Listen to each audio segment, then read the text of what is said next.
Welcome to yet another edition of the Stats and Stacks podcast. For today, we're going over UFC Vegas 93, Perez versus Taira. First things first, make sure you smash the like button. Give a follow over on Twitter, over on Instagram, over on TikTok, wherever there's social media. There is the Stats and Stacks podcast. And let's address the element in the room. We had another lock lose.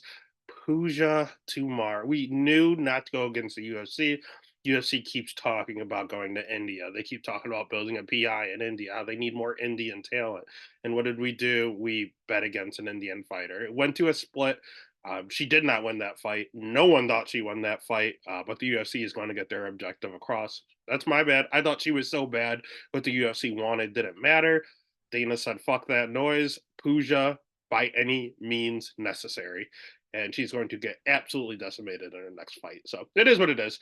We're on to the next week. That's the beauty of MMA. Seems to be a new card every week. You're able to dust yourself off, pick yourself up, and get to it.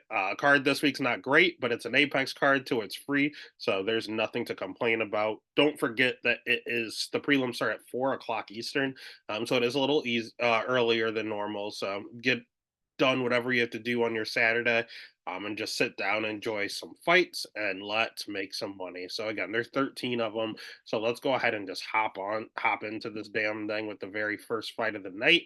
We are looking at Melquizel Costa at minus 200, going up against Shylene Norden Becky at plus 165. Over under set at 2.5. Over 2.5 is minus 150. Under 2.5 at plus 120. Obviously, we're going to start with Mel Quizal Costa, who's only 27 years old. He's going to have a 4-inch reach advantage in this matchup. He is from shoot to box, so naturally he has very good striking. Training over with Charles Oliveira is probably the most prominent shoot to box fighter over there. He has good jiu-jitsu being a shoot to box. Ian Gary is over there right now as well. He has really good fight IQ. He wrestles against wrestlers, or sorry, he wrestles against strikers. He strikes against wrestlers. His wrestling's okay. His jujitsu's okay, but his bread and butter is his striking. That's very good. His cardio, it's not bad by any means, but he does slow down in his fights a little bit. So make sure you keep an eye on that. Otherwise, I wouldn't say he's chinny, even though he got cold cocked his last fight. It's just it happens when you fight Steve Garcia. Steve Garcia is not good at all, but he might be one of the hardest hitters in that division. And I'm not being facetious. He might be the hardest hitting 145 pounder. You're thinking, well, there's Joe Anderson, Brito, people like that. Steve Garcia. He's not very physical. He's not really scary looking, but Jesus Christ, that guy cracks. And he cracked him. Melquizel dominated round one, and then he got caught in round two. Steve went out there like a dog on a bone and just fucking went crazy for 1 minute, threw caution to the wind and caught him. And so now his record is showing a nice 1-2 record in the UFC. But he also fought Thiago Moises up a weight class on a week notice. So, I mean, I don't really hold anything against him there. The only one he had with a full fight camp where he won was Austin Lingo, and he looked phenomenal. He looked very good. So, kind of the tale of two Malquazel Costas. Which version are you get?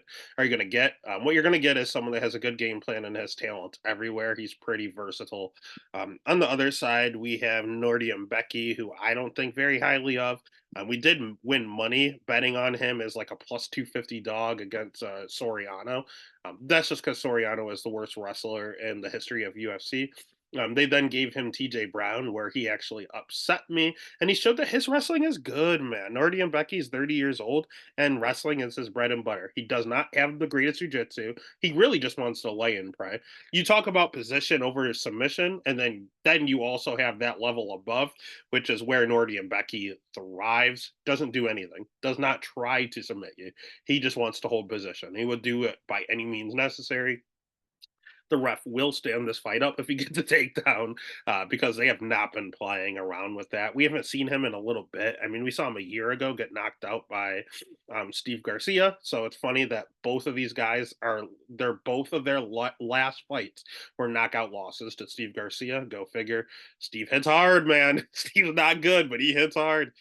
Derek Minner, if you remember the whole James Krause just controversy on throwing the fight, or did he not, when everyone knew he had one leg and tried to fight anyway.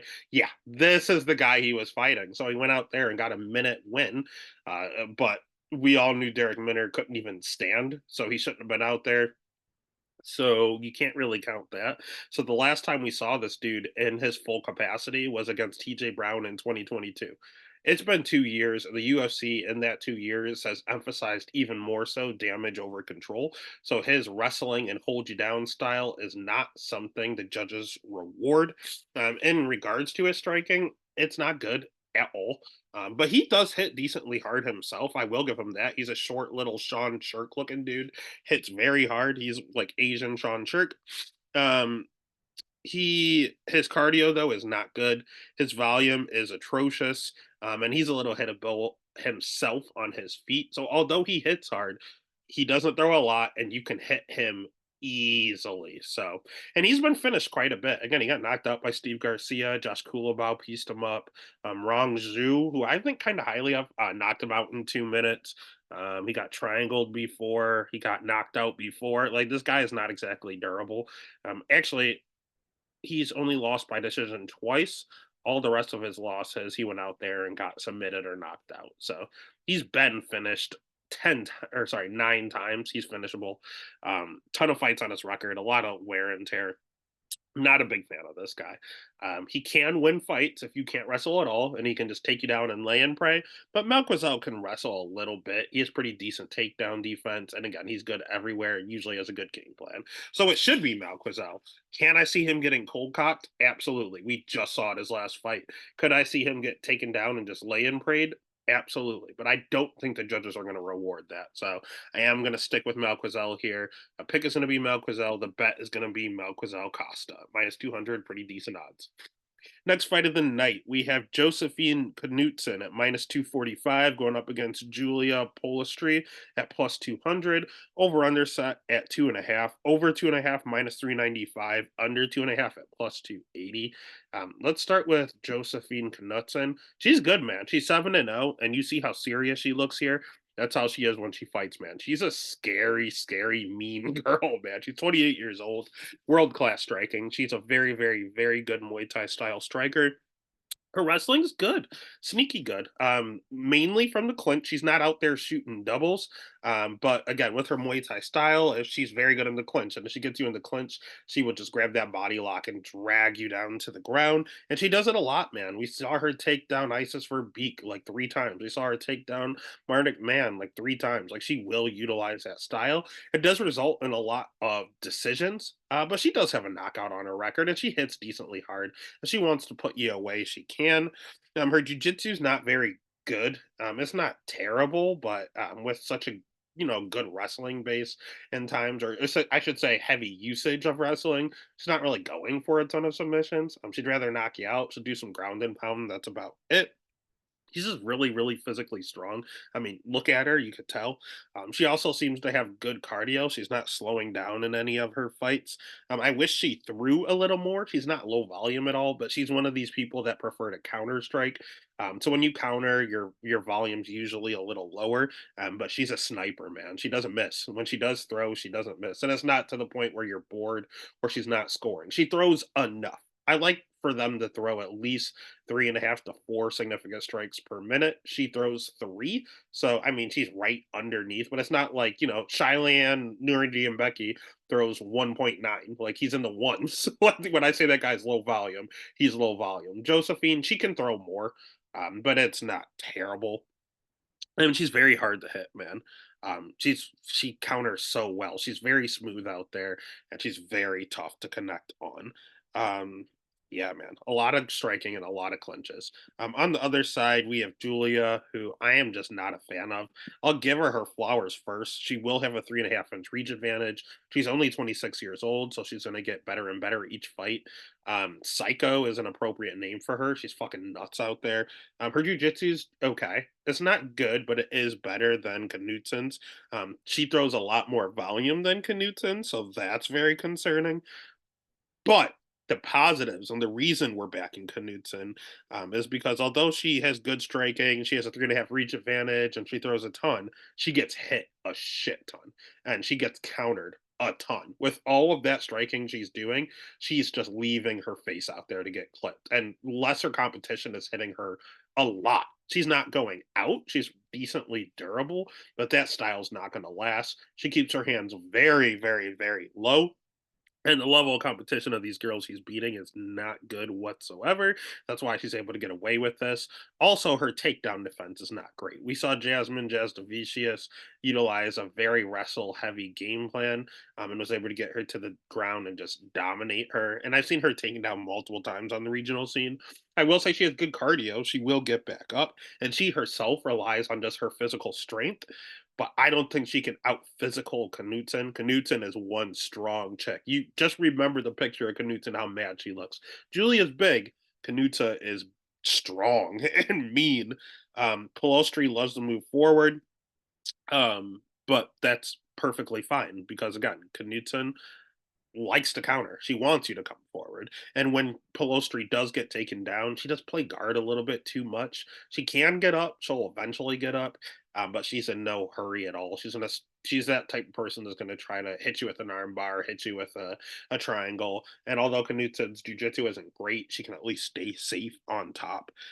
So at the end of the day, I do think Julia's pretty good. But the biggest thing here that leans me towards Knudsen is that Julia used to fight at anim weight at 105.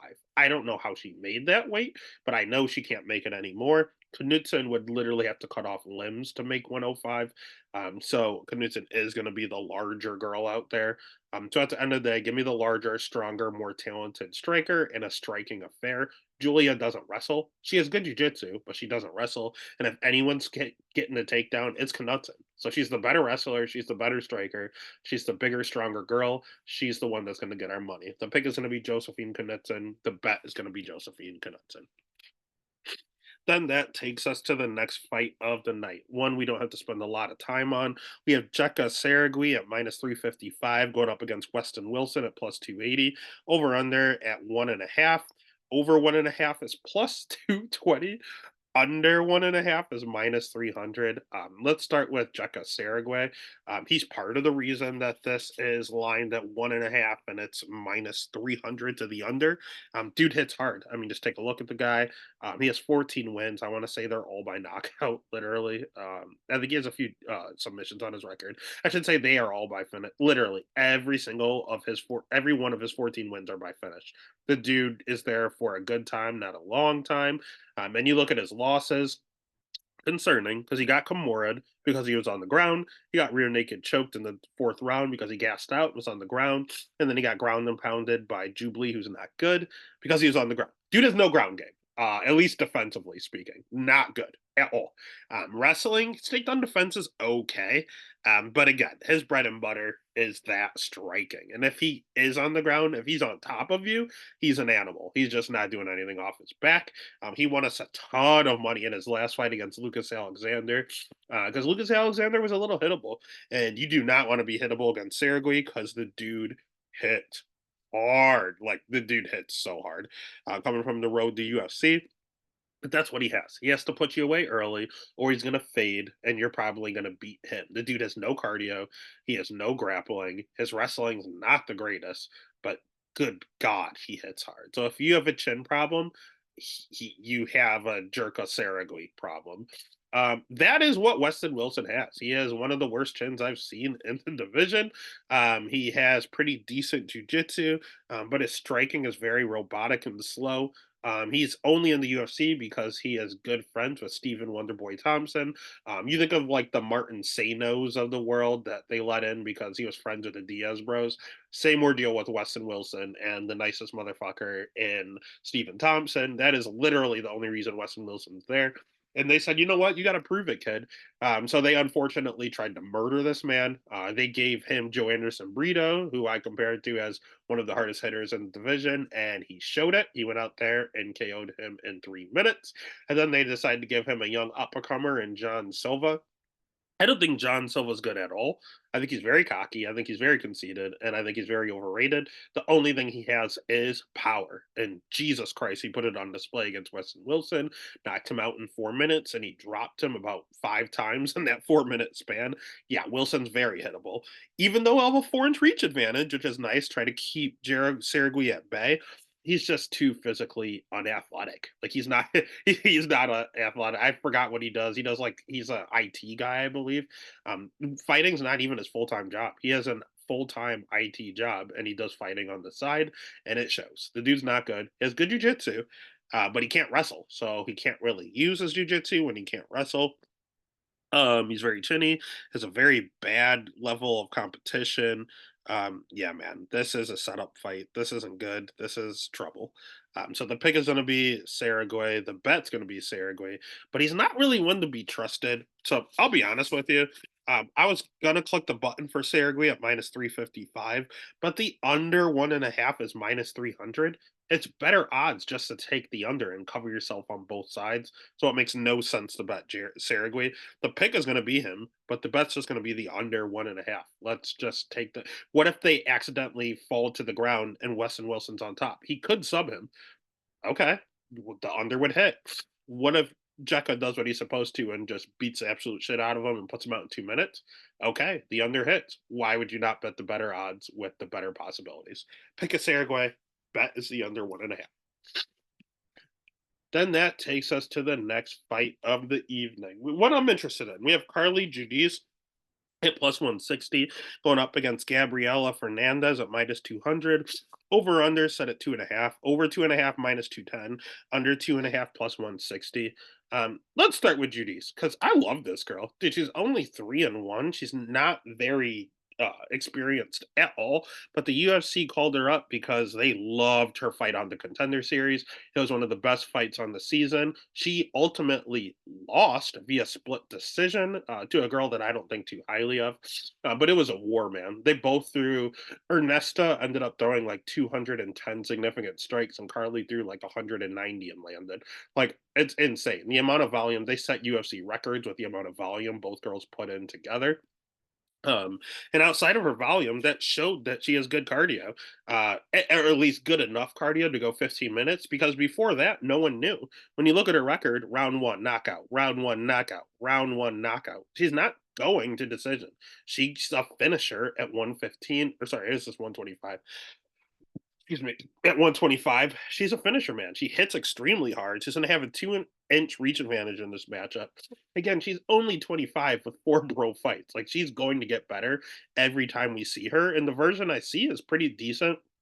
Reason I love Carly as well is doing fight tape. I could hear her coaches. It's not like she was fighting in some big events over at Shogun Fights or Bayou FC. Like you can hear, it's a pretty quiet crowd, and you can hear her coaches pretty distinctly. And so can she, man. I've never seen a fighter listen to her coaches more. If they yell body shot, she's throwing the body shot mid sentence. Like they can't even finish what they're saying. She's going to do what they tell her to do. They tell her to shoot a takedown. She is shooting a takedown whether she's tired or not. I love how coachable this girl is. And her team usually gives her good advice. Yeah, she works the body. She hits extremely hard. She'll try to mix in wrestling, even though she's not a wrestler. I think she was a college softball player. But again, she has some power behind her. She throws a ton of volume. She goes forward very green, and we're only going to see better things from her as long as they move her up appropriately. She's only 25. Don't rush her. On the other side, we have Gabriella, who I'm not too big on, to be honest with you. I bet Jasmine Jasdavicius against her as a big dog, and she came through with me. I bet Teresa Bleda against her, and she came through. Gabriella has pretty good striking. Her jujitsu's okay, but she gets stuck on her back. She's an MMA master, so she's at a grapple heavy camp, but she's a striker, so it's kind of weird there. She's very physically strong, but I think Carly can match her strength for strength. 61% takedown defense. Usually that's an issue for her because when she gets taken down, she plays guard and she doesn't get up. But Carly's not really a grappler. She's a striker. So we are going to see striker versus striker in this matchup. Gabriella's cardio, she looks like she would gas out, but she doesn't. She has pretty decent cardio. She has a few wins over on the LFA scene, which is nice.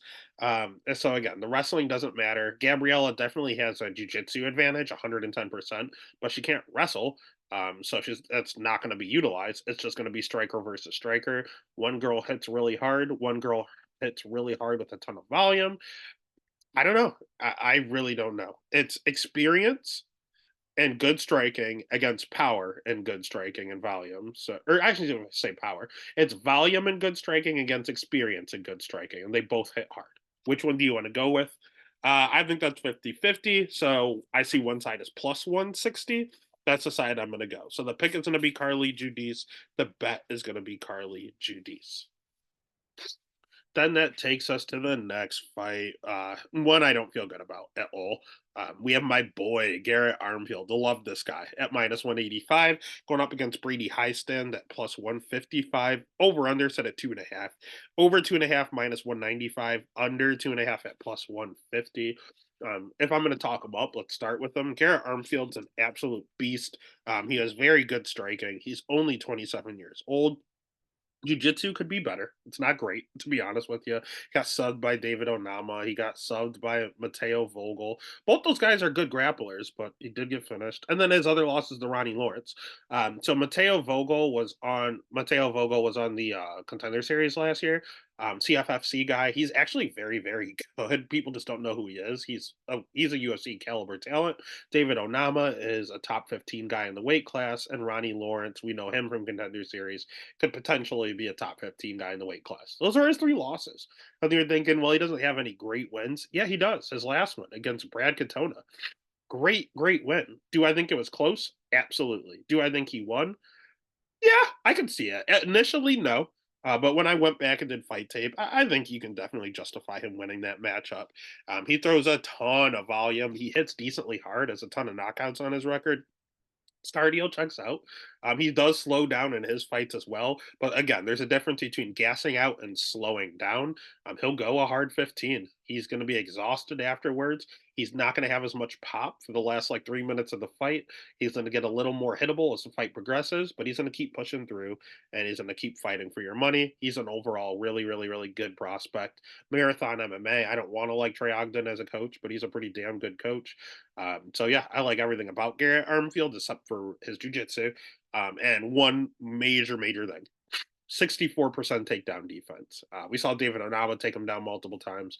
We saw Brad Katona take him down 6 times. Not a fan of this dude's wrestling. That's the problem. He has a body of a wrestler. He has a face and build of. You would think he is a wrestler. He's a striker with a wrestler's body. His takedown defense is good initially, but as the fight goes on, he does start to slow down, and it doesn't look as good. 64% is not a good number. The only pro here is that he's fighting Brady Highstand, who also has a little bit of a cardio issue. Um, Actually, a bigger cardio issue than Garrett does. Brady is 25 years old, so he's even younger. He has an okay schedule for a 25-year-old, honestly. Fighting Fernie, fighting Ricky Garcia, fighting Danab Bakhtarel, Vince Murdoch, Chad Allinger, like all those guys have been in the UFC, so he's fighting decent guys here. Josh Runninghouse, even on the Ultimate Fighter. Yeah, man, he's a wrestler. He's a good jiu-jitsu practitioner. That's it. Dude can't strike to save his life. He has a left high kick that he likes to throw out there over and over and over. That's all he has. It's not gonna hurt anybody. Dude can't strike to save his life. He's also very chinny. If you hit this dude, he wobbles all across the octagon. He hasn't been officially knocked out outside of Chad Allen career, and that was more of a fatigue thing, and that's not good. His cardio, he completely gassed out in round 3. Not a good look, especially to Chad. He's very low volume when he's on the feet, and not only is he chinny, he's very hittable. So it's not good for people to have an easy time hitting you and you not be able to take it. Not a good recipe. Again, really, really, really good wrestler, very good jujitsu practitioner, very physically strong. And so we had absolute domination by Garrett on the feet, not even close. Will knock him out. Absolute domination by Brady on the ground. Will tap him out. Then you have someone 65% takedown defense. Uh, oof, close. I usually prefer the grappler over the striker, but as of right now, these judges are favoring damage over control, and Garrett throws out some damage when he's on the feet, man. So I'm gonna have to rock with him. I don't like the odds. I think it should be lined a little closer, only because of that takedown defense. But I think this is going to be a greasy decision that I'll go ahead and take. I'll take Garrett Armfield as a favorite at minus 185, and I'll bet Garrett Armfield at minus 185. Next fight of the night. might be an unpopular opinion. We have Nate Maness at -485 going up against Jimmy the Brick Flick at +370. Over under set at 1.5. Over 1.5 +160. Under 1.5 -210. Let's start with Nate Maness because I don't really know what to do with this guy. He's fighting at 125 and he looks absolutely disgusting at weigh-ins. It looks really gross when he makes this weight. He's 32 years old. He'll have a 4-inch reach advantage in this matchup. He has good striking, good takedown defense, sitting at 78%. His jujitsu is okay. It's not good. It's not bad. It's serviceable. He is uh, pretty good. He has pretty good level of competition, to be honest with you. And his cardio checks out. Like, there's a lot of things to like about this guy. He's a good striker with power. He has great takedown defense and even a okay jujitsu game if he does go down there. And he has cardio to back it up. What's there not to like about this guy? And he's fought good competition. He fought Umar Nurmagomedov. He fought Tagir Ulianbekov. He fought Tony Gravely, Luke Sanders. Like, he does everything. Like, he fought a good level of competition. Problem with him is that he's a very, very, very slow starter. He loses the first round in every matchup. He has a win against Matheus Mendonca in his last fight in the first round, but he was losing that fight up until Mendonca decided it'd be a good idea to let Nate Maness punch him in the face. That was weird. He was going for a sub and he just let Nate hit him, and then one of those put him out. So he was kind of gifted that. Outside of that, he got submitted by Tagir in round one. He lost all rounds to Umar, go figure. Tony Gravely almost knocked him out round one, and that's the one where the fight should have been stopped. Nate had no idea where he was, and his corner came out, picked him up, and took him back to his corner. You're not allowed to do that. That is illegal. It was supposed to be a DQ. Instead, no one did anything about it. He went out there round two, and impressively enough, woke up and beat Tony Gravely by knockout. So credit to him. He's a dog, man. He will fight for your money. But again, that's every example of him losing round one. We have Luke Sanders. He was losing round one. Johnny Munoz, he lost round one. The dude has never won a round one. I will also say, again, level of competition. We just saw Taylor Lapilus last week, who I saw in person and dabbed up. Taylor, top 5 favorite fighter now, nicest dude. He was so humble he was just in the streets of Kentucky, just doing his thing. Very humble dude. Let me say hi, dab him up. I love Taylor Lapilus now, but a great fighter. Umar Nurmagomedov, future champ. Tagir, very good and on this card. Those are his losses. Those are his 3 losses. Like the guy doesn't lose to scrubs. But he almost got knocked out by Tony Gravely, and he should have lost to Johnny Munoz. So very, very sketchy there. He fights for your money. He's good everywhere, but he's a little hittable and a little lower volume. But part of that's because he's fighting all these great wrestlers. Um, yeah, I don't know, man. It's very, very, very interesting in a Nate Maness fight. I don't really know how to bet Nate Maness. On the other side, we have Jimmy the Brick Flick. I do know how to bet him, and the answer is to avoid him. Jimmy is not good at all. He's a very good jiu-jitsu practitioner, but he is not a good wrestler, and he might be one of the worst strikers in the weight class. He's very low volume, and to top it all off, very, very, very chinny. Um, he actually retired at one point like a few years ago, and then decided to come back. Everyone thought it was just a money grab, but he's actually looked fine his last 2 fights. He looked good against Malcolm. I shouldn't say he looked good against Malcolm Gordon. He got 10-8 against Malcolm Gordon round one. But usually he packs it up and leaves. He didn't. He kept fighting and eventually got the arm triangle finish. So that was impressive. And then against Costa just outmatched him. There's nothing he could do. Charles Johnson, it was an early stoppage. So yeah, man, it's not that he gave up on himself. He will go out there and fight for you. And his losses aren't terrible. Costa's good. Ray Rodriguez isn't a good loss, especially by knockout. Chris Gutierrez is good. Yeah, man, I don't know. All of his losses are by knockout. God damn. Yeah, bad chin. Very, very bad chin. But world class jiu-jitsu. Like the floor is lava. No one wants to go down there with him because he is that good on the ground. And the best part about his offensive wrestling, again, it's okay. It's not good. It's not bad. It's serviceable. His defensive wrestling, funniest rating I've ever seen, 0%. if you go for a takedown, people have gotten it 100% of the time. And that's by design. He's so good on the ground. He doesn't care if he's on his back. I've seen him pull guard. Please take me down, is what he's saying, so that we can end up on the ground and he can sweep you or tap you off his back. That's how good he is on the ground. The dude is world class on the ground, but has no chin and can't strike to save his life. So at the end of the day, on the feet, Nate Maness will knock him out. On the ground, Jimmy Flick will tap him out. I'm staring at this over under. I don't like the fact that it's 1.5, but the Vegas is on to us. And honestly, it's 1.5 because of Nate Maness, and they're saying he's going to go out there and knock out Jimmy Flick. I don't know, man. If this thing touches the ground, Jimmy Flick can submit anyone. I think plus 370 on Jimmy Flick against Nate Maness, who cannot win a round one to save his life, is interesting. It caught my eye. What by round one sub, I might take a little sprinkle on. I mean, I'm going to pick Nate Maness. I think he's minus 485 for a reason. I think he wins the fight. Betting is different, though, man. Plus 370 or that sub prop. And if you go sub, you're going sub round one because Nate can't win round one. Man, I don't know. I'm tempted. I'll see what I end up with. Again, the pick is Nate. The bet's gonna probably just end up being the under 1.5. Again, better odds. Nate is minus 485. Under 1.5 is minus 210. Give me both sides of the coin at a better price. So the bet is going to be the under 1.5 at minus 210. Started to ramble on. No idea why. Let's just jump into the next fight. And it's the people's main event. It's the fight that everyone is talking about. And the fight that is some reason not on the main card makes absolutely no sense with the way they set up this match, with this fight card at all, for who's fighting when, but whatever. We are looking at Tagir Ulianbekov at minus 225 going up against Joshua Van at plus 185. Over under at 2.5. Over 2.5 minus 125. Under 2.5 at minus 105. Let's start with Joshua Van. Joshua Van's my boy.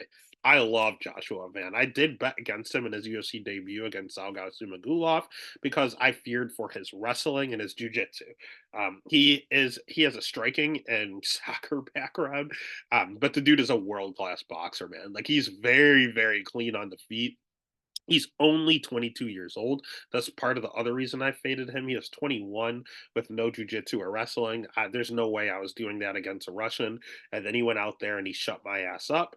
He dominated. He didn't dominate. He ultimately won by split decision. But I thought he clearly won. It was a unanimous decision win. Yeah, man, that's how good his striking is. His striking, he does not look like he's 22 years old. His poise in there is something like I've never seen from a 22-year-old kid. I'm not calling him John Jones, but how confident and calm he is in there is very reminiscent of John when he was 22 and he was going out there and just kind of pedestrian, making it look easy. Dude has a ton of power, really good striking, always goes forward, does not take a backward step. His jiu-jitsu is getting better. He will go from stuff from time to time, but he shows really high fight IQ for someone that's only 22 years old. If he's going to jump for a guillotine, he only does it with like 30 seconds left in case something goes awry. There was one fight where he dropped someone and he went to go do a leg lock and then decided, actually, sorry, Philippe Buns, in his last fight. He dropped him, went to go for a leg lock, realized the other guy was a black belt, and literally put his leg down and just started swinging instead, and ultimately got the ground and pound finish. Like that little moment where he wanted to go for the sub and just had enough wherewithal not to play footsie with a black belt. I love that fight IQ. That's big there. 78% takedown defense. It's getting better, man. At first, he had pretty questionable takedown defense on the regional scene, but you know he's drilling it and you know he's getting better at it. Really high volume, like ungodly high. And his cardio is like Brandon Royval esque. Like this dude has a ton of volume and he will do it all fucking night. Like the dude, he does not get tired. Part of that's probably because he's 22. He himself is a little hittable, so you do have to be careful of that. And he himself is a very slow starter, just like Nate Maness in the last fight. It's not that he ever loses round one, it's that it's always very close, and then he figures out his timing and he just dominates and he gets better. Very Cheeto Vera-esque. Cheeto Vera never wins round ones, and then you can tell when he finds the timing. And once he gets the timing down, he can't miss. Like that's what he does. You hit him in the first round as he's trying to download the data, just like Peter Yan and Cheeto Vera, the same exact scenario. And then as soon as he figures it out and he figures out the timing, he literally can't miss. He dominates. So just be cognizant of that first round. If he loses it, he probably will. Honestly, he will probably lose the first round. And the thing is that youth, that athleticism, it usually gets him round two, and the high IQ usually gets him round two and round three. He counters a lot with power shots. That's his hardest shots. He does win some decisions, but all of his knockouts seem to come off of counters. He's very good at countering. Um, yeah, man, I love everything about this kid. Very boxing heavy. I wish he threw more kicks, but I can't talk enough about Joshua Van. He's one of my favorite fighters in the UFC right now, and he's only 22 years old, so we're going to have him from years to come. The thing is, I'm looking at his years to come because he has a tough matchup here in Tagir Ulianbekov. And if Ulianbekov looks scary or sounds familiar, yeah, that's because it's one of Habib's boys. You have a few of these fighters where they're not related to Habib but train with him and have trained with him their whole lives. Yeah, Tagir. You think of Islam, you think of Zabir Takugov. Yeah, all these Ovs, they're training with Habib. They're not related, which is nice. They're not cousin Umar, but they're fucking good. They're training with Habib, bro. He's 15 and 2 in his own right. 5-inch reach advantage. That's not good. 32 years old, ton of experience, good schedule level competition. He himself is good striking and prefers to strike. He can wrestle. He's a decent wrestler, but he's tall, skinny build. I mean, more of like a Zabit where he'd rather strike than wrestle, but he has it in his back pocket if he needs it. He has really good jujitsu. We just saw him choke out Nate Maness again just recently. He tapped out Cody Durden in his last fight. He beat Alan Nascimento, who's a really good fighter. Bruno Silva is a really good fighter. Yeah, man, he's good. He's very good. He's a little bit of a generalist. He's pretty pillow fisted. He doesn't have a ton of knockouts. He did knock out who's the dude we talked about earlier? He knocked out oh, we didn't talk about him yet. Sorry. Asu, who we're going to talk about in a little bit. He did knock him out, even though he doesn't have a ton of power. So that's interesting. Yeah, he's a generalist that fights with Habib and is good. However, we did see a fight very similar to this in Bruno Silva versus Tagir. Tagir ultimately got the nod. But it was a very close fight, and a lot of people scored it for Bruno Silva. So this is not a cakewalk. It is not the minus 225. I see how that's warranted, but it would not shock me at all if Joshua Van won this fight. Should he? No. He's only 22. Will this loss hurt his career? No. But if he wins, will it catapult him to top 10 status at 22 and start chasing the youngest champ ever? Yes. So he has a lot on the line here. This is very reminiscent of when Erin Blanchfield just fought Manon Fiorot and her hype train got derailed. We have another 22-year-old here that is up against it, against really stiff competition that's ranked. And let's see what happens. Let's ride with the big boys. But the pick is going to be Tagir. He should win this fight, but I will never turn my back on my boys. Joshua Van has become a boy, and I'm going to ride with my boy Joshua Van at plus 185. Fuck yeah, give it to me. Then that takes us to the main card. And I don't know why this is on the main card, but it is. So we got to talk about it. We have Adam Fugit at plus 105 going up against Josh Quinlan at minus 125. Over under set at 1.5. Over 1.5 minus 215, under 1.5 plus 165. This is the closest line fight on the card. And I agree. I don't know what to do with this. Let's start with Adam Fugit. He's not young, he's old. He's 35 years old. He'll have a 5-inch reach advantage, which is nice. His striking's okay. His wrestling's okay. His jiu-jitsu's okay. His cardio's okay. He's literally a generalist. Like he is the generalist of all generalists. He probably had his best performance against Michael Morales in a loss. Um, he looked very good against Kinoshita. Everyone was on Kinoshita, including myself. I might have even locked Kinoshita at that point, mainly because he hits really, really, really hard. And Fugit, where his deficiency is his chin. Dude gets rocked all the fucking time. He got knocked out by Michael Morales, but outside of that knockout, he got knocked out by Kalen Hill. So yeah, half of he has 4 losses, and 2 of them are by knockout. And not only that, Mike Malott was a clubbing sub. He got rocked in that fight. He got rocked in the Kinoshita win before he ultimately got the knockout. I see this dude doing a stanky leg all around the octagon. He's very tall, very lanky, cannot take a punch to save his life. Good news is he'll implement wrestling. If he starts getting cracked, he'll start to wrestle you. If he's winning the striking exchanges, he'll keep striking. And if it does hit the ground, he has pretty decent jujitsu, and he'll go a hard 15. So, like, there's nothing wrong with him outside of his chin, man. He just has a little bit of a chin issue. On the other side, we have Josh Quinlan, where his power is probably the best part of his game, his striking and power. But we don't know anymore, honestly, because Josh Quinlan went on Contender Series. He had all first round knockout. Or sorry, he had a third round knockout. He had all finishes going into Contender Series, most of them in the first round. He had a first round knockout on Contender Series and then popped for the gear. Dude was on roids his whole fucking career. So does he actually hit that hard, or was that the steroids talking? I don't know. He does still have in his clean version of himself. He still has good striking. He has a Brazilian Jiu Jitsu black belt. We just never see it because he can't really wrestle. He has 60% takedown defense himself, but it's not getting submitted or anything like that. So obviously his jiu-jitsu is okay. He has decent jiu-jitsu. Um, his wrestling, he won't. We saw him try to offensively do it against Trey Waters. We saw him try to do it against Danny Barlow. Didn't work. Dude can't wrestle. And again, 60% defense reflects his wrestling as a whole.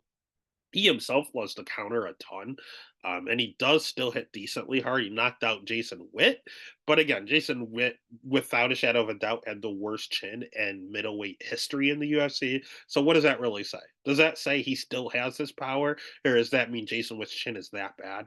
I, I don't know. He wasn't able to knock out Trey Waters, who's pretty hittable. He wasn't able to knock out Danny Barlow, who's there to get hit. And then he ultimately got finished by Danny Barlow. So I don't know. He's just not the same without the juice. Go figure. But can clean Quinlan catch Fugit? Answer is yes. He could definitely still put Fugit out. Fugit is that chinny. But what if Fugit goes out there and just wrestles? 60% takedown defense, or Quinlan is not good. So this fight, I am just going back and forth. I don't know what I believe. There's just 35-year-olds going against people with bad takedown defense, but they hit hard, but they were on roids and now they're clean. Like, there's too much fucking going on in this fight. I don't want to touch it, but this is one. If I can pass, this is the fight on the whole card that I would pass. But the objective here is to make a pick and bet on every single fight. So I will pick Adam Fugit and I'll bet Adam Fugit just because he has the plus sign next to him. I think it's 50-50. Vegas thinks it's 50-50. Give me the money. Next fight of the night, we have the aforementioned Asu Almabayev at minus 550 going up against Jose Johnson at plus 410. Over under set at 1.5. Over 1.5 minus 210. Under 1.5 at plus 160.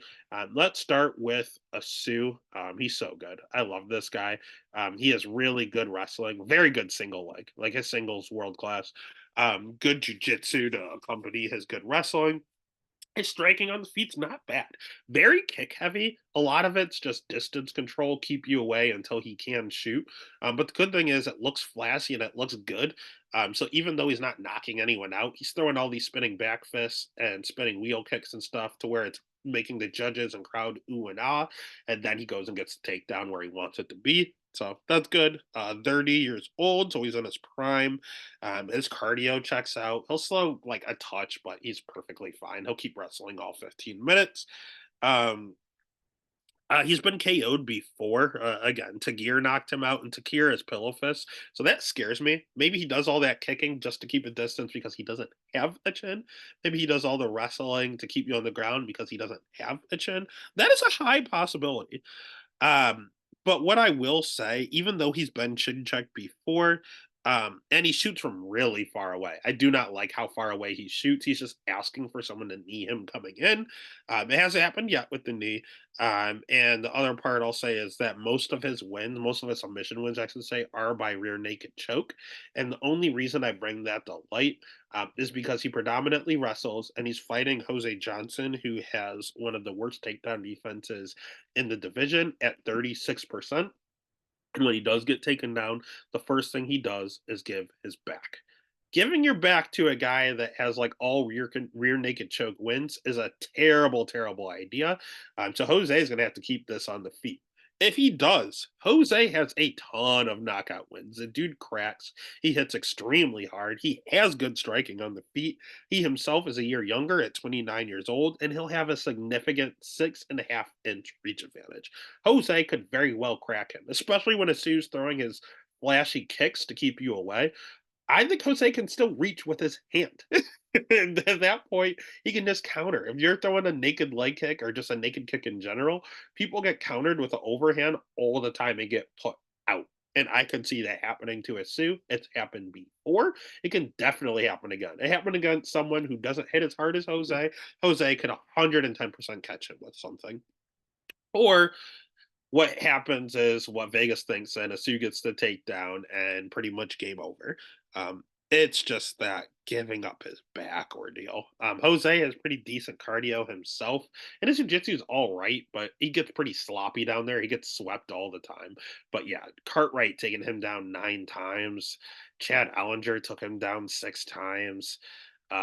Ronnie Lawrence took him down 12 times. Like, it's not that he's just getting taken down. He's getting taken down double digit amount of times by these guys. It's insane. And if Asu takes him down and gets his back, I don't think he's getting back up. And if he does, I don't think he's getting up all 3 rounds. So what I'm probably going to do is I'm definitely going to pick Asu, grappler over striking in this scenario. But the over under is probably the way I'm looking at it. Under 1.5 is plus money at plus 160. I can see that 110%. But if a lot of Sue's wins come in round two, a lot of them come in round one. They're all round one, round two. Outside of I think he had one in round three. Yeah, he finished. Oh no, that's Jose. Sorry. Let me go back to Asu. I think most of his wins were in round two, if I remember correctly. Let's see. Decision, round two, split decision. Interesting. Round three, round two, round one, round two, round two, round two. He loves round two finishes. Yeah, most of his wins are in round two. So that's where you're playing a game with this over under at 1.5. You could get real crazy and bet a Sue round two sub. I could definitely see that happening. Or you could just eat the chalk and go under 2.5, and you can cover yourself from a Sue getting caught with something, getting knocked out by Jose, or him getting his traditional round two sub. If he gets that sub in round two, it doesn't matter at, at what point, the beginning or end of round two, if you bump it to 2.5. So the pick is going to be a Sue. The bet's going to be the under 2.5, and you're going to get really good odds on that. Next fight of the night, we're looking at Miles Johns at minus 125 going up against Douglas Silva de Andrade at plus 105. Over under set at 2.5. Over 2.5 is minus 175. Under 2.5 at plus 135. This is another one I don't really know what to do with, and it's actually the same line as the Fugit fight. And just like that one, it's 50-50 for a reason. We'll start with Miles Johns. He's one I really don't know what to do with either. 14-2, pretty decent level of competition. Very good wrestling, college wrestler. I think it was like D2 wrestling, and he quit halfway through, but whatever. He's still good enough to be a college wrestler, which is very hard to do in America. His striking has improved, man. He's gotten a lot better on the feet, and he hits decently hard. I mean, he's jacked. He's a short, little Sean Shirk type muscle hamster. Um, my biggest thing with him is that he has really bad cardio. He doesn't know how to go forward. He only backs up. I've never seen him go forward. He wants to counter and back up and counter. That's what he wants to do. And he strikes. He does the same thing every single fight. He is a wrestler. He is a college wrestler. He learned how to strike a little. And in round one, he doesn't wrestle. He only strikes round one. Unless you force the takedown, he will not. He will strike with you round one. Then round two, he'll wrestle a little. And then when he's tired in round three, he wrestles a ton. It's weird. He does this over and over and over. And he essentially gives up round one all the time trying to strike with strikers. I don't know why he does that. It makes zero sense. But yeah, he predominantly counters on the feet, which makes you lower volume, which is making him lose these round ones. And at the end of the day, you have to watch weigh-ins because he's missed weight before, and he was on the gear as well. He took a year off because he was on some banned substances. So he came back from his banned substance and he beat a Cody Gibson. Uh, Cody Gibson fades in all of his fights, and it was a close fight. It was a really, really close fight. I like Cody Gibson. I think he's an okay fighter, but I don't think he's the level of Douglas De Silva Andrade. Andrade has really good striking. He himself is very short, stocky, and muscular. The dude is huge. You have to watch the weigh in for him too, but he's going to have a 2.5 inch reach advantage. He's a former featherweight, carries a ton of power, definitely hits harder than Miles Johns, and his losses are phenomenal. I mean, you want to talk about good level of competition. He lost to Saeed Nurmagomedov, Lerone Murphy, Peter Yan, Rob Font, Zabira Tahugov. So he lost to a top 15 guy before he got cut. Rob Font, a top 5 guy. Peter Yan, top 5 guy. Lerone Murphy, a top 10 guy in featherweight, and Saeed, top 10 guy. So, I mean, look at who he's losing to. He beat Sergey Morozov, who's good. He beat Cody Stamen, who's good. He beat Marlon Vera. That's a pretty decent win. And you know what? They have a similar opponent here in Cody Gibson, and he went out there and dominated Cody Gibson. So, yeah, this guy's very, very good. Good jiu-jitsu, good striking, 70% takedown defense. I like everything about this guy. Pretty decent cardio. There's just two glaring holes. One, 38 years old. Don't like that. He's dude, he is nasty. He's a great fighter, but he's old, and Father Time is undefeated. The other major problem I have with him is that he's starting to get chin checked a lot with his old age. You used to be able to hit him in the head with a frying pan, and he would just eat it and keep going. I mean, he started his career 21-0 for fuck's sake. Like the dude was an absolute killer. Zabir just outpointed him. Rob Font guillotined him, which is sketchy. Peter Yan beat the absolute dog shit out of him. We saw Lerone Murphy beat him up, but Cody Stamen rocked him in his last fight, and Cody's pillow fisted. So that is 110% because he's 38 years old. Sergey Morozov dropped him really bad and almost killed him, but then he recovered in between rounds and then went out there and beat a gas Sergey. Sergey gassed himself out trying to kick his head into oblivion. So again, he will fight for your money, and he's not going to quit on himself, even at 38. But someone that was 21-0 and now getting rocked all around the octagon, that's his age. It's because he's 38 years old. Is he going to get cracked here? He could. Miles Johns hits very hard. Could he get out grappled here? He could. Miles Johns is a very, very good wrestler. But in this instance, I can't trust Miles Johns. Douglas is the better cardio. Douglas is the better striker. We know Johns is probably going to give up round one. So we just need the old man to find some way to win 2 or 3. Just find a way. For the love of God, find a way. So I'm going to take the plus money in a 50-50 matchup. Again, the pick is going to be Douglas Silva de Andrade. Bet is going to be Douglas Silva de Andrade. And then that takes us to a fight where I've kind of gone back and forth with on this as well. We have Lucas Almeida at plus 170 going up against Timothy Kawamba at minus 205, over 2.5 plus 210, or sorry, 110, under 2.5 minus 140. Let's start with the reason the fight is plus money for the over 2.5. It's Lucas Almeida, and it is Lucas Almeida's chin. He's 33 years old. He has okay striking. It is pretty good striking, honestly.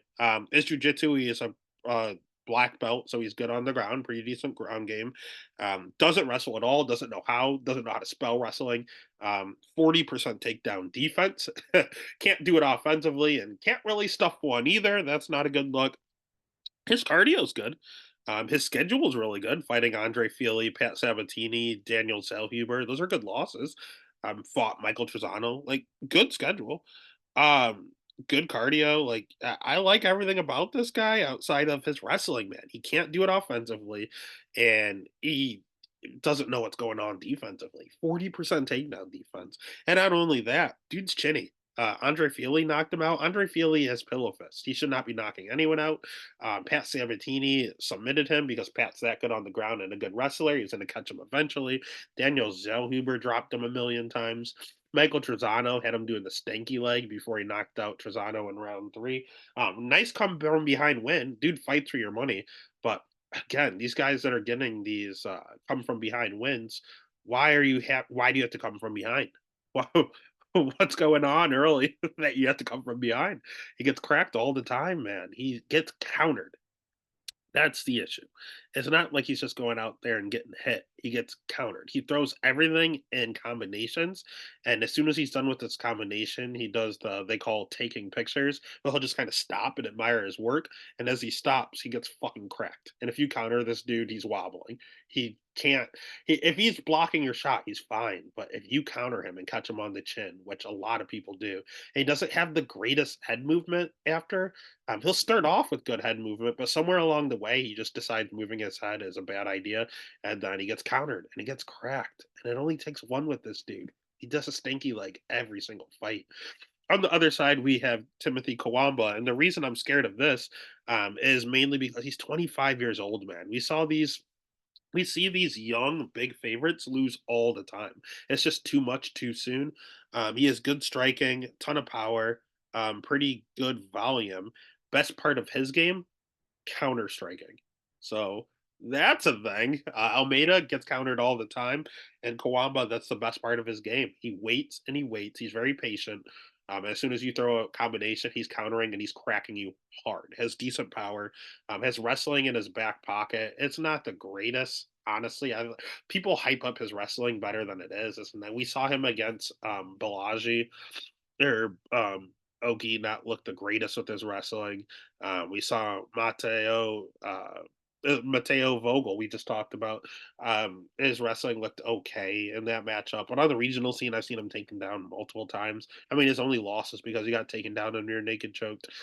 In Combate, yeah, his grappling's not the greatest. I don't like that, especially with Almeida being a black belt. So I don't want him wrestling. I don't want him taking down 40% Almeida. I want him striking. And I want him countering, and I think that's what he'll do, and he'll just mix in wrestling from time to time. I don't like how he wears damage. That's a thing. He's very light skinned, and he bleeds a lot, so it doesn't look good. His fight against Oki, he just was getting jabbed. He was landing hooks. Oki was landing jabs, and his face looked worse.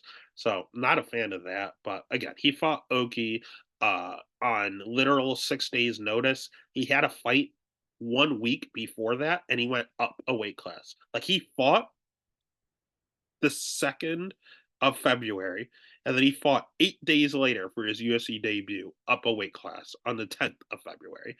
Cut him some slack. And it was a split decision. He fought his ass off in a very close fight. So the kid's good. He's green. He's really young. I don't like betting on people when they're, 10 pro fights and coming in only 25 years old. But he's good, man, and he's good at what Lucas is not. So the pick is going to be Kawamba. The bet is going to be Kawamba. Next fight, we don't have to spend a lot of time on because Ikram Aliskerov is a minus 1100 favorite. He's going against Mr. Dern, Antonio Tricoli at plus 700. Over under set at 1.5. Over 1.5 plus 145. Under 1.5 minus 190. Let's just start with the huge favorite. Kid's good, don't get me wrong. 15-1, the only loss being the Hamzat Chimaev, which is fine. Good wrestling because he's from Dagestan. Good striking. Decent power, good jujitsu, a ton of submission wins on his record.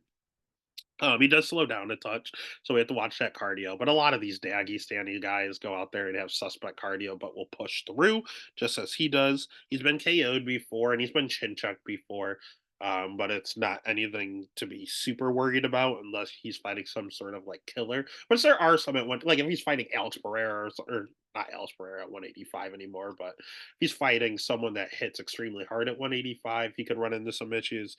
But outside of that, dude's good. He's your average Dagestani who's a great wrestler, good at the ground, better striker than some other Dagestanis, but he does slow down a little bit in his fights. That's about it. Next, his opponent, we have Antonio Tricoli, who I don't believe in at all. First of all, he used to fight at 170. So he decided he's going up to 185. He was tall, skinny, lanky, 33 years old, so he's not a prospect. This is a finished product.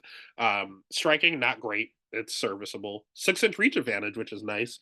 His jiu-jitsu is the best part of his game. And again, his claim to fame is being the guy that's currently dating Mackenzie Dern, that lucky son of a bitch. His wrestling's terrible.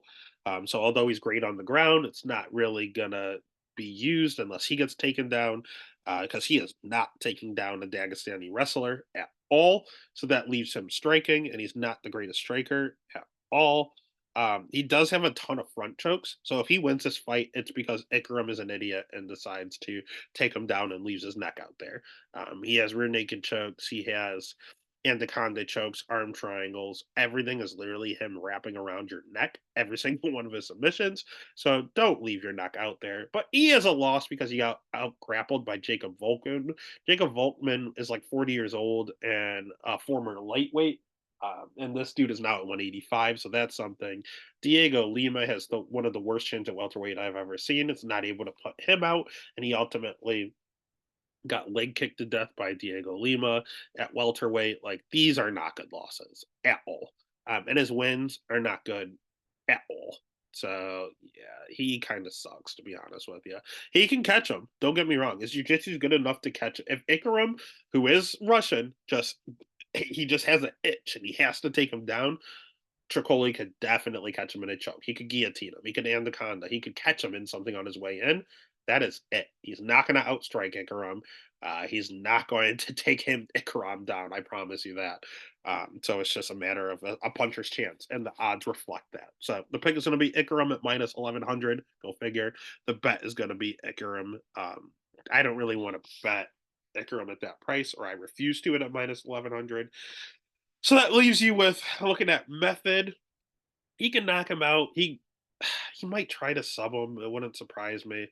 What I'm gonna do is just in case he get leaves his neck out there and gets caught, I'll probably just take the under 1.5. I'm at minus 190, and again, that's a lot better than minus 1100 anyway. So the pick is Ikaram. The bet is going to be under 1.5. And that takes us to the main event. If you haven't already, make sure you give this video a like, hit the subscribe, give a follow over on Twitter, over on Instagram, over on TikTok. We appreciate all the support that's been going on. Again, we're looking at the main event of Alex Perez at plus 150 going up against Tatsuro Taira at minus 180, over 2.5 minus 145, under 2.5 at plus 115. Let's go ahead and start with Tatsuro Taira. He is 24 years old and he is 15-0. The guy is the real deal. He has good jujitsu, world class jujitsu, world class jujitsu. He has good wrestling to accompany it. And his striking's improving. I mean, he got a knockout on the feet his last fight against Carlos Hernandez. That's the problem, though. Win on his feet against Carlos Hernandez. Probably his best win is Agar Chires. He fought Jesus Aguilar, CJ Vergara. Like, none of these guys are very good. He fought some pretty decent records over on the Japanese regional scene. But I don't know enough about those guys to credit them or not. There's a lot of padded records over there. So although their records look good on paper, we have no idea who they beat either. So I don't know. I don't know about his level of competition, to be quite frank with you. We're definitely going to find out here. We also don't really know about his cardio because he keeps winning his fights so easily. It looked fine in the Charas fight, but he did get chin checked there, and he did slow down a little bit. And I've actually seen him chin checked in another fight. I don't remember which one. So keep an eye on his chin. He's not going out at all. Again, he's 15-0. But I have seen him dropped with a punch on more than one occasion. And his cardio, this is going to be a 5-round fight. He doesn't seem to be gassing out. But that's a lot of a grapple heavy approach for 25 minutes is interesting. The other thing is when he's grappling for 15 minutes, he's always on top, and he can always take breaks while he's on top of you with a body triangle slapped on, or when he's in mount, he can take a little mini break there. If he's forced to actively grapple the whole 25 minutes, he could gas out. That's kind of what we saw in the Alex Perez fight against Muhammad Makayev. Hamid Mukayev is surely a grappler, just like Tatsuro Taira. Super young, I think 24 years old, just like Tatsuro Taira. So we essentially seen this fight already. And unfortunately, he did lose against Muhammad Mokaev, but he was definitely taking over. He definitely won round two, and round three was really close.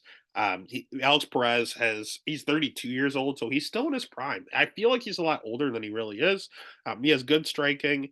He has okay wrestling. He has okay jujitsu. He has okay cardio. He's pretty much a generalist in his own right, but he has a really good level of competition. Again, Mateus Nicolau, Muhammad Mokaev, Alexander Pantoja, the current champ, Davidson Figueroa, the former champ, Jussier Formiga, uh, uh, Mark De La Rosa, Joseph Benavidez. Like these are really, really, really good fighters that he's fighting. Yeah, man, good schedule, good volume. He does everything right except for make it to the fucking fight. You're gonna hear it time and time again. I really, really, really pray that he's able to make it to the octagon because he's the main event. If he does not, and we have to have Tricoli as a main event, I will vomit. Please watch weigh-ins. He's missed weight multiple times. He's had other people pull out of fights. I mean, just look at all the C's on his record. Like it's insane. Everyone always talks about it. All of the canceled bouts. Not all of them was his fault, but quite a few were. Just getting injuries, getting sick, not making weight, like a million things with this guy. Like he fought what once in how many years? 2023. His loss was in 2020 when he fought for a world title.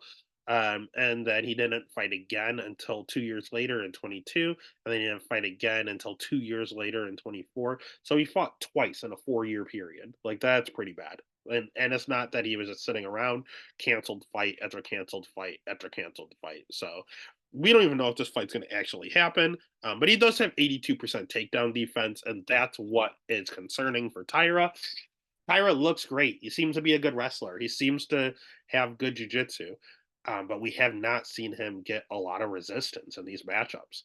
Alex Perez is going to give him resistance. Alex Perez wants that title fight again. Alex Perez is willing to put his number on the line and prove to this young kid that he's not ready. I think Alex Perez is live. I keep leaning Taira, but every time I talk it through and I stare at that takedown defense percentage, I just can't get the Mokaev fight out of my mind. And if that fight had two more rounds, Perez would have killed Mokaev. So that's this one does have two more rounds. This one is 5 rounds, and that's how I'm gonna have to go with Perez. So the pick is gonna be Perez. The bet is gonna be Alex Perez, and that's UFC 93 Perez versus Taira. Not the greatest fight card in the world, but again, it is uh, free. It's on early, and if we win money, it's a good card. Let's get it.